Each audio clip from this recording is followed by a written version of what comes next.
Ok, kana shigowa AdSense ɗin kamar haka yana maka fili kamar haka nan. So kai sai za ka taɓa wurin alamar option na can ɗin nan na gefen nan. Kana taɓa kamar da ya gani zai nuna maka nan wurin na san ka riga da ka san wannan ba. So za ka sauko wurin account sai ka taɓa wurin. Kana taɓa accounts ɗin nan so shikenan sai ka shiga wurin setting. Kana shiga wurin setting so shikenan sai ka shiga personal information na personal setting.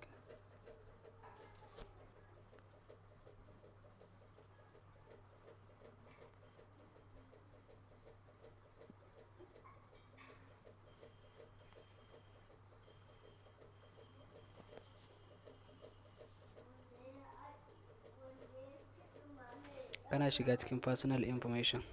Ka gani ya maka fuska kamar haka. Daga nan in za ka duba ga inda aka saka close account ɗin nan. So kawai shikenan sai ka taɓa close account. Kana shiga close account